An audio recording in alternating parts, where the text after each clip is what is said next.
এটা তো নিলাম দৌড়ের উপর। কেমন লাগছে আসলে? অসাধারণ। মামার কাছে তো সেই অনেক 5-7 বছর আগে থেকে মামার চা খাই, তো দৌড়ের উপর চা যদি প্রতিদিন একবার না খাই ভালো লাগে না। দৌড়ের উপর চাটা কেন? এটা আসলে কি মামা যে চাটা যত্ন করে বানায়, এই চাটার মধ্যে যে ফ্লেভার থাকে আসলে এটা খেলেই আলাদা একটা ফিল পাওয়া যায়। কিসের কিসের ফ্লেভার পাচ্ছেন আসলে? এটাতে আপনার আসলে ফিলটা আপনাকে বোঝানো যাবে না, যদি আপনি একটা দৌড়ের উপর খান, একটু চুমুক দিলে আপনি টের পাবেন যে আসলে ফিলটা কেমন লাগে। এটা ভাষা প্রকাশ করার মতো না। কতদিন থেকে খাচ্ছেন? অলমোস্ট মামার এখানে তো 7 বছর হয়ে গেছে, তাই না মামা? 7 বছর হয়ে গেছে। আমরা প্রতিদিনই, আমার বন্ধু সাগর এবং আমাদের আরও কয়েকজন ফ্রেন্ড সার্কেল আছে, আমরা সবাই প্রতিদিন রাত্রে একবার হলো দৌড়ের উপর চা খেয়ে যাই। আর যেদিন আসলে খেতে পারেন না ওই দিন কী হয় আসলে? খারাপ লাগে। বাসা গিয়ে চেষ্টা করি কোনো মতো 1 কাপ চা বানিয়ে খাওয়ার জন্য। তা আমরা প্রতিদিনে আসি, চেষ্টা করি প্রতিদিনেই 1 কাপ দৌড়ের উপর চা খাওয়ার জন্য।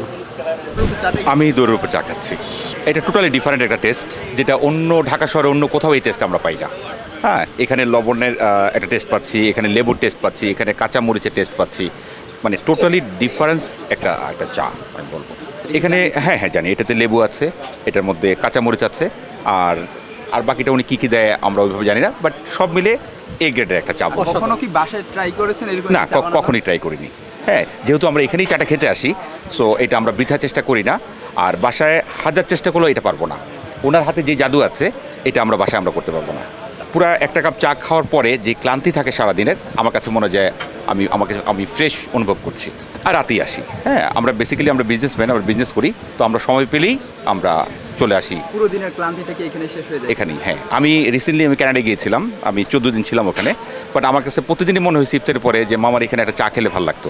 সেই সুযোগটা হয়নি। আমি কানাডা থেকে যেদিন আসছি তারপরের দিনে আমি এখানে চা খেতে আসছি আমার এই বন্ধুকে নিয়ে। চায়ের প্রতি ভালোবাসা নাকি মামার প্রতি ভালোবাসা? দুজনেরই। চায়ের প্রতি একটা অন্যরকম একটা ফ্যাসিনেশন আছে আমার। আর মামা মানে কি বলবো, খুব কাছের একজন মানুষ হয়ে গেছে, যে ওনার হাতে চাটা না খেলে ভালো লাগে না। চা নেই তো, আমি তো আসলে নিছি শরবত। কি শরবত নিলেন? আমের শরবত। নাম কি আসলে? এটা তো আমি নাম জানি না। নাম জানেন না? খালি কাঁচা আম বলছি, শেষ।